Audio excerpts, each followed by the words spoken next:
सोनिया गांधी नामांकन के लिए निकल गई हैं। 3 दृश्य सामने नजर आए जब वो निकल रही थी। बड़ा सा काफिला, फूलों और पंखुड़ियों से स्वागत। और ये तस्वीर जो आप देख पा रहे हैं, ये दरअसल पूजा में शरीक सोनिया गांधी जो हुई वो उसकी तस्वीरें हैं।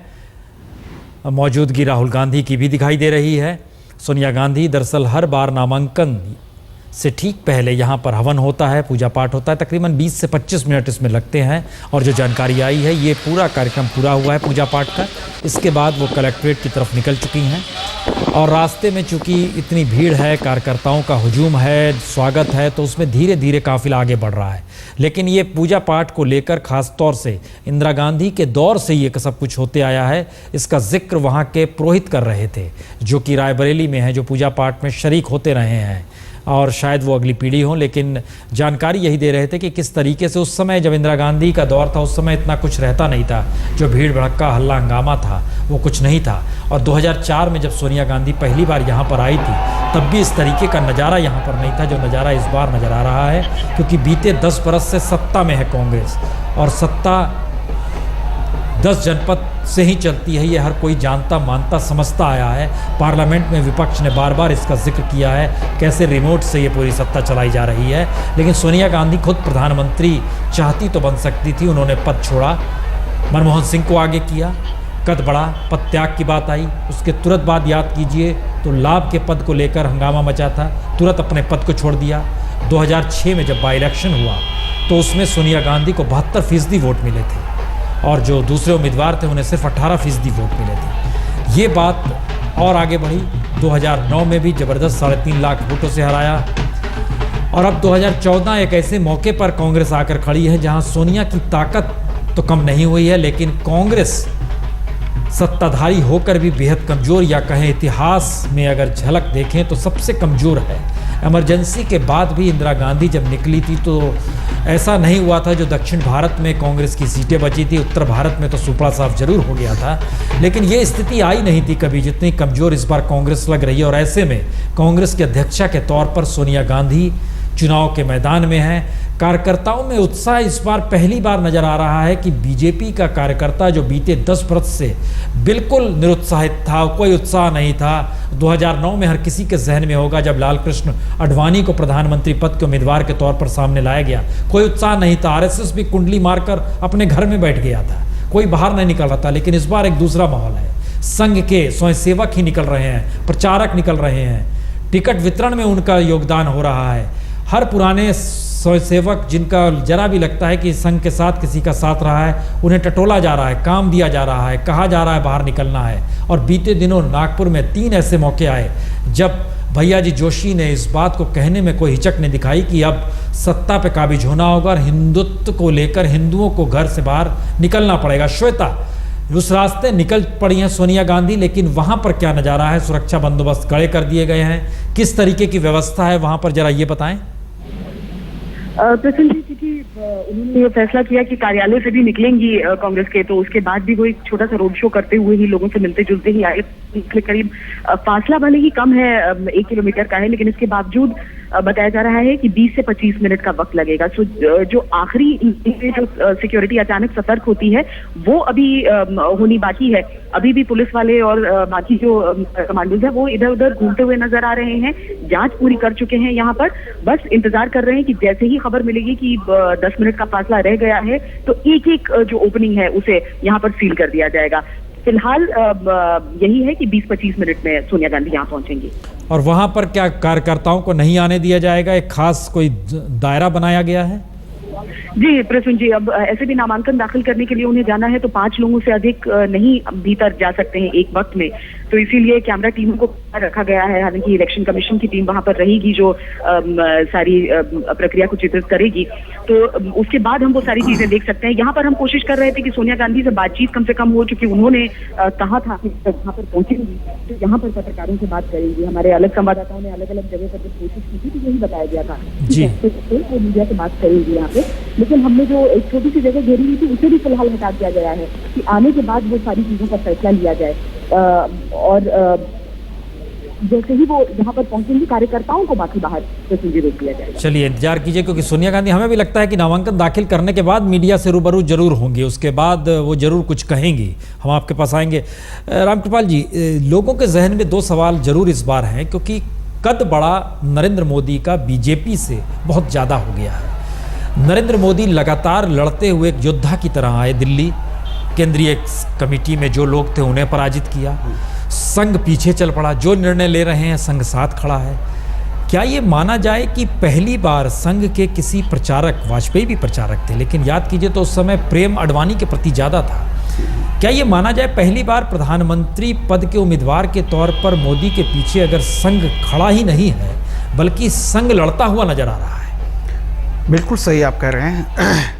मुझे एक बात और मैं कहूँ कि संघ को मैंने पहली बार ऐसा देखा है कि संघ ने जमीनी सच्चाई को समझ लिया और संघ को लगा कि वनवास बहुत अब काट चुके हैं, अब जमीनी सच्चाई को समझ करके व्यक्तिगत राग द्वेष से ऊपर उठना चाहिए। प्रसून जी, गुजरात इलेक्शन को याद कीजिए, अभी ज़्यादा नहीं, नवंबर कह रहा हूँ कि 2012 में, जी अक्टूबर में। अंदर की बात यह है, सबने इस बात को स्वीकारा है, कोई ऊपर नहीं कहेगा, मोदी संघर्ष कर रहे थे गुजरात में अपनी ही पार्टी के लोगों से, और उसमें संघ का एक बहुत बड़ा हिस्सा था जो उस समय नहीं चाहता था कि मोदी का कद बड़ा हो जाए। उनको कोई भी नहीं चाहता था कि मोदी को 99 से ऊपर सीटें मिलें, यानी 3 अंकों में नहीं पहुंचना चाहिए। ये लड़ाई मोदी ने बीजेपी और संघ को, कांग्रेस तो कहीं थी ही नहीं, पराजित करके ये लड़ाई जीती। और तभी ये हो गया था कि गुजरात के लोग मोदी को गुजरात में रखने के लिए वोट नहीं दे रहे थे, गुजरात से बाहर जाने के लिए वोट दिया था। उसके बाद संघ ने पहचान लिया कि नहीं, यही आदमी है, आप देखें उसके बाद सर्वे भी कराए, तमाम तरह की चीज़ें, यही आदमी है जो कांग्रेस को हटा के एनडीए को सत्ता में ला सकता है, दूसरा कोई नहीं है। 10 साल से उत्तर प्रदेश में बीजेपी आईसीयू में थी, सारे बड़े कद्दावर नेता वहाँ के हैं। नहीं, रामकृपाल जी, 2 चीजें हैं, हम 2 चीज देख रहे हैं कि राहुल गांधी को धीरे धीरे पावर देना सोनिया गांधी का, धीरे धीरे समर्थन देते हुए नरेंद्र मोदी को दिल्ली में जो माना जाता था कि लाल कृष्ण आडवाणी के हाथ के भीतर जिस तरीके से बीजेपी थी उसे निकालना था, कोई हिम्मत नहीं जताता। दोनों में क्या अंतर है, राहुल गांधी को जो पावर दिया जाना और मोदी को पावर? देखिए, मैं वही कह रहा हूँ कि एक को खड़ा किया जा रहा है, एक लड़ करके आया है और अपनी ही पार्टी में वो लड़ करके निकला है, एक को उत्तराधिकार में विरासत मिल रही है और दूसरा तमाम अपने ही रिश्तेदारों के चक्रव्यूह को तोड़ता हुआ वो ऊपर आया है। दोनों का एक बड़ा फर्क होता है। आज जनता ये देख रही है कि ये संघर्ष से आगे बढ़ा है और अपने ही लोगों को इसने एक तरह से झटक दिया है, अपने ही लोगों को, और ईमानदारी की लड़ाई लड़ करके आया है। तो बड़ा दोनों का फर्क है और इसी की कमाई, एक बात 2 है। और दूसरी तरफ बीजेपी के अलावा बताऊं आपको, जैसे ही गुजरात का इलेक्शन शुरू हुआ, वो खत्म हुआ, बहुत सारे विधानसभाओं के इलेक्शन होते हैं, चले जाते हैं, मोदी जीते। किसी मुख्यमंत्री के जीतने के बाद ही देश से आवाज़ नहीं आनी शुरू हुई थी, खबरदार गुजरात के बाहर नहीं आने दूंगा। नीतीश कुमार सबसे पहले बिहार से, पटना से बोलना शुरू किया, खबरदार। उसके बाद मुलायम सिंह लखनऊ से आवाज़ आनी शुरू हुई, नहीं आने दूंगा। मायावती, नहीं आने दूंगा। नवीन पटनायक उड़ीसा से आवाज़ आने लगी। 1 मिनट, सोनिया गांधी नजर आने लगी हैं, वो नामांकन दाखिल करने के लिए। ये जरा देखना होगा, राहुल गांधी साथ में हैं, उनके लगातार साथ में मौजूद है, मीडिया बुला रहा है, आवाज़ दे रहा है। सोनिया गांधी 4थी बार यहाँ से चुनाव, 2004 में पहली बार, 2006 में बाई इलेक्शन था, 2009 में अब चुनाव जो थे 15वीं लोकसभा के लिए और अब 16वीं लोकसभा के लिए नामांकन दाखिल करने के लिए सोनिया गांधी जा रही हैं। रायबरेली की सीट, नेहरू गांधी परिवार की सीट, और जब नेहरू गांधी परिवार एक ही हिस्सा आता है जो जब अयोध्या कांड शुरू हुआ था, बीजेपी ने शुरू किया था मंडल को काउंटर करते हुए, कमंडल की बात जब शुरू हुई थी, वही 2 हिस्से जो थे 1996 और 98, उस वक्त बीजेपी जीती थी और दूसरे नंबर पर समाजवादी पार्टी रही थी। कांग्रेस का नामो निशान यहाँ पर उस वक्त नहीं था, लेकिन इसके अतिरिक्त कांग्रेस हमेशा रही रायबरेली में, मौजूदगी रही। 77 में राजनारायण ने जरूर परास्त किया था, लेकिन वो एक ऐसी परास्त करने की स्थिति थी जो कि एक पूरी लकीर हिंदी पट्टी में खिंच गई थी और सुपड़ा साफ हो गया था। कांग्रेस का जनता पार्टी सत्ता में आई थी।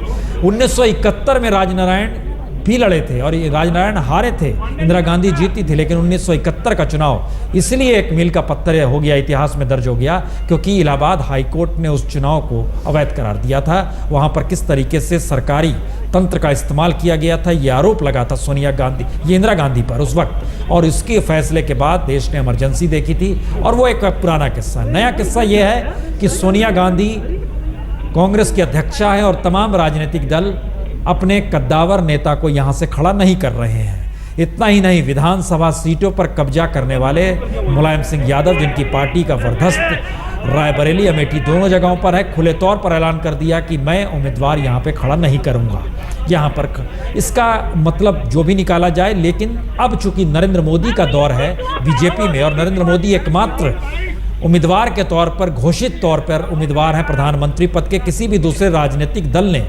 अपने उम्मीदवार को ऐलान नहीं किया है। राहुल गांधी ने भी खुद को ऐलान नहीं किया है कि वह पीएम पद के उम्मीदवार हैं, या कांग्रेस ने नहीं किया है। ये स्थिति बताती है कि जब जब नरेंद्र मोदी बहुत सीधा हमला करते हैं गांधी परिवार से, तब तब ये दो तस्वीर स्क्रीन पर है, आप इसे देखते रहिए। एक तरफ पूजा करने की तस्वीर, दूसरी तरफ नामांकन भरने पहुंची। लेकिन हम एक दूसरी स्थिति बता रहे हैं कि सोनिया गांधी प्रतीक है दरअसल भविष्य में उस गठबंधन की राजनीति की, जिसमें चाहे मुलायम हो, चाहे मायावती हो, चाहे नीतीश कुमार हो, चाहे नवीन पटनायक हो, चाहे ममता बनर्जी हो, हर को समझ में आता है कि वोट बैंक की राजनीति अगर चुनाव से ठीक ऐन पहले करनी है तो मोदी के साथ नहीं खड़ा होना है, क्योंकि वोट बटेंगे। रामकृपाल जी, एक सवाल यहाँ पे, माना यही जाता है कि यूपी बिहार की पूरी राजनीति जातीय समीकरण में सिमटी हुई है। जातीय समीकरण तभी टूटेगा जब धर्म के तहत वोटर वोटरों का कहीं ना कहीं केंद्रीकृत होते चला जाएगा, एक जगह सिमटते चला जाएगा। तो क्या ये माना जाए कि मोदी को मुद्दा बनाकर दूसरे राजनीतिक दलों ने मोदी को ही मुद्दा बना दिया और बीजेपी से बड़ा कर दिया, चाहे मोदी ना चाहते हो? बिल्कुल सही, जो मैं अभी आपसे बात कर रहा था। देखिए, एक सेंटेंस हमें पढ़ाया गया था इंटरनेशनल लॉ में कि attack in anticipation is not defence. आप धारणा के आधार पर किसी पर हमला करें कि कहीं ये मुझे हमला करने वाला था, ये आपको डिफेंस नहीं माना जाता, ये आत्मघाती होता है। बीजेपी ने नरेंद्र मोदी को कब उम्मीदवार बनाया है, उसके कितना समय पहले से याद कीजिए आप। पूरे हिंदुस्तान के हर राज्य से आवाज़ आने लगी मोदी के खिलाफ, तुम्हें नहीं आने दूंगा, तुम्हें नहीं आने दूंगा। मतलब मोदी ने अपने आप को नहीं, इन लोगों ने जनता को ये बताया कि कोई एक आदमी है। नहीं, एक चीज बताइए, राहुल गांधी और मुलायम, सॉरी नीतीश और राहुल, मुलायम तो ठीक है, बाला साहब ठाकरे तक ने कहा, बाला साहब ठाकरे ने कहा, नवीन पटनायक ने कहा, किसने नहीं कहा है? आप बताइए। इवन करुणानिधि तक, यानी कश्मीर से कन्याकुमारी तक अटैक होना शुरू हो गया था। और जैसा मैं कहता हूं कि कच्छ तो उन्हीं का है, तो कामरूप चले जाइए, थोड़ा गुजरात को छोड़ दीजिए, महाराष्ट्र से कहाँ से नहीं आया। तो कोई मुझसे पूछता है कि क्या हिंदुत्व के चलते वो बनारस गए हैं? मैंने कहा अजीब आदमी हो यार, जो चीज़ मोदी के पॉकेट में अनजाने लोगों ने उसको डाल दिया। हिंदू का नेता इस देश के तमाम मोदी विरोधियों ने उनको एक छत्र बना दिया, उसके लिए कोई आदमी क्यों जाएगा? वो तो ये जा रहा है कि जो चीज़ मेरे पास है उसमें मैं ऐड ऑन कितना कर सकता हूँ। यानी क्या ये माना जाए कि इस दौर में कोई ऐसा नेता नहीं था जो कि गवर्नेंस के तौर पर अपने राज्य को लेकर अटैक होते हुए देखते हुए खुद को सबसे ज़्यादा विवादास्पद होते हुए, जितने भी विवाद थे वो सब मोदी के इर्द गिर्द, इसीलिए ये व्यक्ति उभरा, चाहे वो नकारात्मक। इसीलिए मैं कह रहा हूँ कि मोदी को बनाने में बहुत बड़ा योगदान इन तमाम वो छत्र नेताओं का है, जो स्थानीय नेताओं का है। उसमें चाहे सबसे प्रथम तो नीतीश जी का है, जिन्होंने ये विवाद खड़ा करके कि मैं अगर मोदी आए इफ़ ही कम्स, ये नहीं, वहाँ उसके बाद वो सारे तमाम क्षेत्रीय दलों का जिस तरह से डराया लोगों ने कि आ रहा है। और अभी मैं कुछ दिन पहले, अभी एक दिन पहले एक माइनॉरिटी के एक बंदे ने एक बात कही, उन्होंने कहा कि मोदी को आप क्या करेंगे? उसने कहा कि मुझे मोदी जी से कोई डर नहीं है, मेरे पास है क्या दिया है मुझे कांग्रेस ने या बाकी पार्टियों ने जो मेरे पास, जो मुझसे कोई छीन लेगा? ईमानदारी की ऐसा हवा खड़ा किया, ऐसा हवा खड़ा किया। और सीधी ये बात है कि इस देश में जनता ये ये बात जानती सोनिया है। गांधी समझ रही होंगी आज क्या दिया है कांग्रेस ने, अगर लोगों के जहन में है तो सत्ता में रहते हुए भी कुछ नहीं दिया है अगर तो। बिल्कुल, मैं तो कह रहा हूँ कि सोनिया जी को ये समझ में आ चुका है कि 2014 हमारे लिए नहीं है, ये 2019 की तैयारी है। लेकिन मैंने कहा कांग्रेस अच्छा, पार्टी। एक चीज और बताइए, हम ब्रेक लेने जा रहे हैं, एक चीज और बताइए, ये जो विरोध आप छत्रपों की बात कर रहे हैं, ये परसेप्शन ने नरेंद्र मोदी को खड़ा किया, तो क्या यही परसेप्शन ने कांग्रेस को ढहाया है? एग्जैक्टली। आप देखिए, फारूक अब्दुल्ला एक इंटरव्यू में कह रहे थे कि मुझे तो समझ में नहीं आ रहा है कैसा हमने क्या कर दिया कि इस कदर हमारी मतलब ग्राफ जो गिर रहा है, उनको समझ में नहीं आ रहा था कि भाई पहले की तुलना में दूसरे में हमने ऐसा कौन सा अपराध कर दिया। तो क्या होता है कि परसेप्शन रियलिटी से ज़्यादा स्ट्रांग और ख़तरनाक होता है। कांग्रेस का वो स्काई लैब की तरह वो ग्राफ गिरता ही गया और मोदी को एंटिसिपेशन में इस देश के उनके विरोधियों ने जितना मजबूत, वो ईमानदारी से नहीं है, उससे ज़्यादा मजबूत बना दिया।